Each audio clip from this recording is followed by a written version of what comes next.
Bienvenidos a nuestra tercera clase sobre la Biblia. Comencemos con un repaso. La última vez vimos la historia del pueblo elegido, comenzando por el Éxodo hasta el final del libro de Jueces. El pueblo fue rescatado de la esclavitud en Egipto cuando Yahvé llamó a Moisés para que lo guiara hacia la libertad en la tierra prometida. Al rescatarlos, Dios puede ordenar cómo quiere que su pueblo responda a su libertad. Esa manera está delineada en el Pacto del Sinaí. Deben tratar a los demás con justicia y generosidad, tal como Dios los trata a ellos. Los temas de Deuteronomio resuenan a lo largo de la historia de Israel. Para tener una relación dinámica con Yahvé, el pueblo debe seguir sus mandatos entendiendo las consecuencias de la desobediencia. Hay 3 problemas principales al final de Jueces. ¿Se unirán las tribus o se fragmentarán? ¿Cómo transferirán el liderazgo de la nación? ¿Y a quién adorarán? ¿A Yahvé o a dioses paganos de la fertilidad? Ahora veremos los libros 1 y 2 de Samuel y 1 y 2 de Reyes para encontrar las soluciones a los problemas que el pueblo enfrentó al final de Jueces. 1 de Samuel es la historia del profeta Samuel y del primer rey de Israel, Saúl. El libro abre con la historia de Ana, que anhelaba tener un hijo. Dios respondió a su oración y tras dar a luz a Samuel, Ana entonó una canción profética con estos temas conocidos. Él protegerá a sus fieles, pero los perversos desaparecerán en la oscuridad.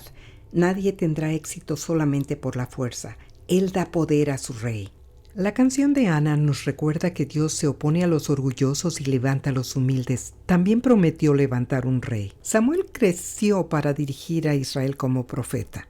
Mientras él estuvo al frente, la atención se centró en la amenaza de los filisteos, quienes tenían un ejército bien organizado, armado y disciplinado. Cuando Israel decidió utilizar el Arca de la Alianza para entrar en una batalla a la que Dios no los había llamado, los filisteos capturaron el arca. La flecha roja traza el viaje del arca después de su captura. Dios derrotó a los filisteos mediante una plaga de tumores, recordando la obra de Dios en Egipto, y el arca fue devuelta a Israel. El meollo de la historia es que Yahvé no es el trofeo de Israel, se opone al orgullo, incluso al de Israel. Samuel envejeció y sus propios hijos se corrompieron. Se planteó una gran pregunta: ¿quién gobernará al pueblo? El pueblo quería un gobernante que unificara las tribus y las condujera a la batalla, al igual que todas las naciones circundantes. Pero Yahvé reconoció lo que realmente el pueblo pedía. Me han desechado a mí para que no sea rey sobre ellos. Dios le dijo a Samuel que al pedir un rey, el pueblo en esencia estaba reemplazando a Yahvé como su líder máximo, pero Dios le dio al pueblo lo que quería. Samuel trató de advertir al pueblo cómo sería un rey. Los reyes acabarían explotándolos y esclavizándolos. Y acabó describiendo a los reyes que actuaron como lo haría Salomón en el futuro. Dios ordenó a Samuel que ungiera a Saúl como rey.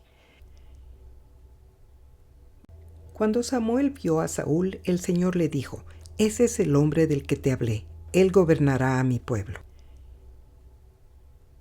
En el texto original hebreo, Saúl fue llamado príncipe en lugar de rey. La implicación es que Yahvé sigue siendo rey a través del gobierno de Saúl. Al principio, Saúl demostró la capacidad de inspirar, liderar y gobernar a Israel, luchando contra muchos enemigos. Pero la caída de Saúl llegó cuando no obedeció al profeta de Yahvé, Samuel, y a todas las reglas de la guerra santa. Leemos en 1 de Samuel capítulo 13, «Te has portado como un necio», le replicó Samuel. «No has cumplido el mandato que te dio el Señor tu Dios. El Señor habría establecido tu reino sobre Israel para siempre». Mientras Saúl luchaba y fallaba en obedecer a Yahvé, Dios envió a Samuel a ungir en secreto a David como el segundo rey de Israel. El Espíritu del Señor se apartó de Saúl y se transfirió a David. Entonces Samuel tomó el cuerno de aceite y lo ungió en medio de sus hermanos, y el Espíritu del Señor vino poderosamente sobre David desde aquel día en adelante. La primera historia que leemos sobre David después de ser ungido rey es la de David y Goliat. Cuando el ejército israelita se acobardó ante el ejército filisteo y su líder, el gigante Goliat, David recurrió a su experiencia como pastor defendiendo a su rebaño, utilizó una simple honda y mató a Goliat. Esta historia retrata a David como poseedor de cualidades para la realeza, valor, habilidad militar y, lo más importante, fe y confianza en Yahvé. Las historias de Saúl y David se entrelazan y la línea de tiempo de la narración puede ser algo confusa aquí. Al principio, David se unió a la corte de Saúl como músico que usaba su música para calmar la creciente ansiedad de Saúl. Mientras el éxito de David como guerrero y su fama crecía entre el pueblo, también lo hacían los celos de Saúl. Saúl intentó matar a David varias veces hasta el punto que tuvo que huir para salvar su vida. David vivió en el desierto, donde reunió a un grupo de hombres leales a él. Saúl persiguió a David y volvió a intentar matarlo. Aunque David tenía el motivo y varias ocasiones para matar a Saúl, se abstuvo de hacerle daño porque comprendió que Saúl seguía siendo el ungido de Yahvé. Saúl encontró su fin en una batalla con los filisteos junto con sus hijos, dejando el camino al trono libre para David. Saúl empezó bien, pero sus defectos le hicieron tropezar, haciendo que no liderara fielmente a lo largo de su carrera. Saúl tenía una necesidad desesperada de ser amado por el pueblo, lo que lo llevó a tratar de complacer al pueblo en lugar de complacer a Dios. Era impulsivo, a menudo hablaba antes de pensar y se volvía vengativo cuando se enfadaba, lo que finalmente le llevó a convertirse en un celoso casi patológico de David y sus seguidores. Tras la muerte de Saúl, la historia se centra en David. El segundo libro de Samuel comienza con el duelo de David por la muerte de Saúl y su hijo Jonatán, el mejor amigo de David. David fue proclamado rey de las tribus del sur de Israel, pero las 10 tribus del norte aceptaron al nieto de Saúl como su rey. 7 años después, el nieto de Saúl fue asesinado y las tribus del norte finalmente aceptaron a David como rey. Al fin la nación estaba unida como una sola. David sabía que necesitaba una capital que estuviera en territorio neutral, así que capturó la ciudad de Jerusalén. Se convirtió en la capital política y luego en el centro religioso de Israel cuando David llevó el Arca de la Alianza a Jerusalén. Al establecerse Jerusalén como capital, pasó a ser conocida como la ciudad de David. David finalmente se sintió seguro en su papel y en agradecimiento quiso construir una casa religiosa, un templo para Yahvé. En cambio, Dios estableció una casa política, una dinastía del linaje de David. Esto se conoce como el pacto con David. Dios prometió que uno de los herederos de David se sentaría en el trono de Israel para siempre. David se dedicó a conquistar las naciones circundantes, sobre todo a someter a los filisteos. Como resultado, la nación de Israel se convirtió en una potencia regional. Pero 4 capítulos después del pacto con David, cuando las cosas parecen irle bien, ocurre el incidente con Betsabé. Desde su azotea, David vio a Betsabé realizando un baño ritual, la llamó hacia él y la violó. Para encubrir su embarazo, David dispuso que el marido de Betsabé muriera en la batalla. A veces tendemos a ver a David como un santo porque fue un gran líder militar que unió a Israel y condujo a la nación a muchos de sus mayores triunfos. Pero David también fue un pecador y no solo en el trato con Betsabé. Utilizó el soborno para promover sus intereses, hizo matar a miembros de su familia para consolidar su poder a nivel local. Tuvo múltiples esposas y concubinas, lo que le ayudó a fortalecer su poder en la región. Todo esto estaba prohibido por las normas de la ley. David también tuvo problemas en casa como marido y padre, lo que le llevó a tener problemas de sucesión con sus 4 hijos. El hijo número 1 era Amnón. Él violó a su hermanastra Tamar en lugar de casarse con ella. David se hizo de la vista gorda, por lo que en venganza Absalón, hermano de Tamar y segundo hijo de David, asesinó a Amnón. Absalón fue exiliado por asesinar a su hermano Amnón. Cuando Absalón regresó del exilio, se rebeló contra David, socavando encubiertamente el apoyo de este entre el pueblo. En una revuelta contra el rey David, los partidarios de Absalón lo coronaron rey. David se vio obligado a huir de Jerusalén para evitar ser asesinado en el intento de golpe de estado. Los ejércitos de David y Absalón se encontraron y lucharon entre sí y Absalón murió en la batalla. El hijo número 3 era Adonías.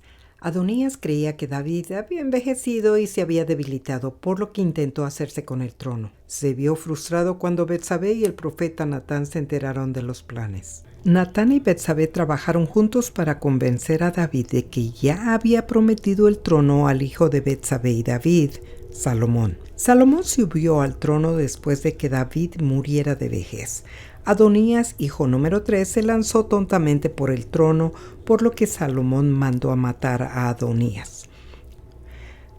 En la sucesión al trono de David, 3 de sus hijos fueron asesinados por sus propios hermanos o primos. No es una historia feliz. Teniendo en cuenta todo esto, ¿cómo se puede llamar a David un hombre según el corazón de Dios? Recuerde los temas de Deuteronomio.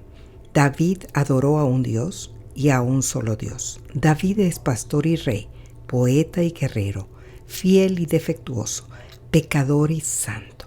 David es profundamente humano y está dedicado a seguir solo a Yahvé.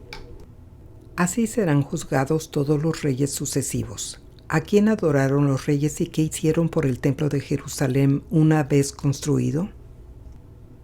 El libro de Primero de Reyes comienza con la historia del rey Salomón. Salomón comenzó su reinado eliminando todas las amenazas al trono. Mató a su hermano, a un primo y exilió al sacerdote que apoyaba la pretensión de su hermano mayor Absalón al trono. Al principio de su reinado, Salomón fue aclamado como un gobernante sabio y justo. Hizo proyectos de construcción, siendo el más famoso el templo de Jerusalén que albergaba el Arca de la Alianza. También construyó 2 palacios, uno para él y otro para su esposa egipcia. Construyó ciudades portuarias y estableció rutas comerciales. Construyó fortalezas militares y ganó dinero con la venta de armas que estaba prohibido por la ley. Salomón se casó con muchas esposas extranjeras. Esta era una práctica común entre los gobernantes como forma de cimentar las relaciones con las naciones vecinas. Los problemas surgieron cuando las mujeres extranjeras al casarse con Salomón trajeron sus propios dioses y él los adoró, incurriendo en la idolatría.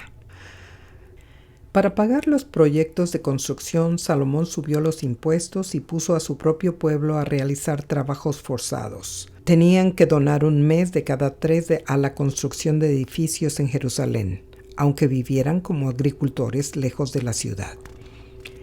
El problema durante el reinado de Salomón fue que aunque Israel progresó materialmente, se debilitó espiritualmente. La admiración por Salomón no duró. Un profeta predijo que la nación de Israel se dividiría en 2 a la muerte de Salomón. El resto de Primero y Segundo de Reyes cuentan la historia de lo que sucedió a la nación después del reinado de Salomón. Tras la muerte de Salomón, las tribus del norte quisieron renegociar su relación con el trono, pero el hijo de Salomón se negó con arrogancia. Esto llevó al norte a separarse del sur.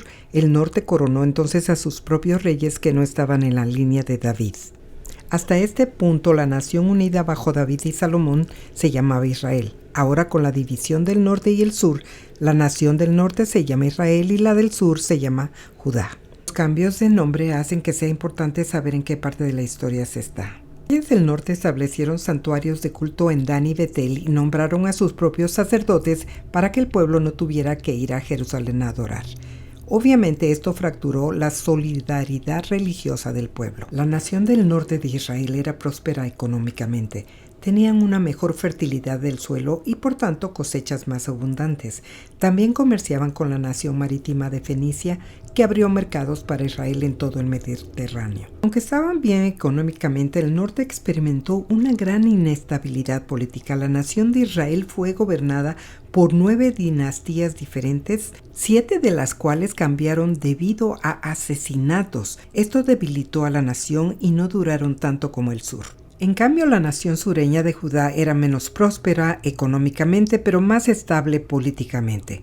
Solo había una dinastía, la de David, con la excepción de la reina Atalía, y por eso el sur sobrevivió más tiempo que el reino del norte. Ambas naciones tuvieron que enfrentarse a las superpotencias de Asiria, Babilonia y Egipto. En ocasiones el norte y el sur cooperaron entre sí contra los forasteros. Otras veces se enfrentaron en lo que fueron en esencia guerras civiles. Necesitamos volver a los temas de Deuteronomio para procurar entender este periodo. Recuerde, el pueblo debía adorar solo a Yahvé y adorarlo en un solo lugar, Jerusalén. También Dios bendijo la obediencia y castigó la desobediencia. Cuando se evalúa a los reyes, esta es la norma que se utiliza. ¿Cómo era la vida de culto del pueblo y apoyaba el rey el culto a Yahvé en Jerusalén? La situación económica, social o política del pueblo no se utiliza para evaluar a los reyes. Teniendo en cuenta este criterio, ninguno de los reyes del norte fue bueno porque impidió el culto en Jerusalén. Por otro lado, algunos de los reyes del sur fueron buenos y fomentaron el culto a Yahvé solo y apoyaron el templo de Jerusalén. Todo terminó mal. Esencialmente los reyes hundieron a ambos países. El reino del norte de Israel fue llevado al exilio por los asirios en el 721 a.C. Judá, el reino del sur, lo siguió más de un siglo después cuando fue llevado al exilio a Babilonia en el 597 y 587 a.C. Durante la época del reino dividido se introdujeron los profetas como guardianes de la alianza y nos ocuparemos de ellos la próxima vez. Algunas conclusiones importantes. El pueblo pide y recibe reyes, siendo Saúl el primero, seguido de David y luego Salomón. Bajo David, el país se une, pero se divide tras la muerte de Salomón. El pacto de David promete que Dios levantará un rey en la línea de David para gobernar a su pueblo. Los relatos de 1 y 2 de Samuel y 1 y 2 de Reyes se basan en los temas de Deuteronomio. La suerte nacional de Israel depende de su fidelidad a Yahvé. Dios se opone a los orgullosos, ya sean los enemigos de Israel o el propio Israel. Ser elegido no significa privilegio, sino responsabilidad. Para conocer más detalles sobre los relatos de hoy siguiendo el rastro de los reyes de Israel, te animo a que consultes los recursos adicionales que tienen sugerencia de lectura y estudio. Gracias por acompañarnos. La próxima vez abordaremos el mensaje de los profetas y cómo los usó Dios. Hasta entonces, mantén la fe.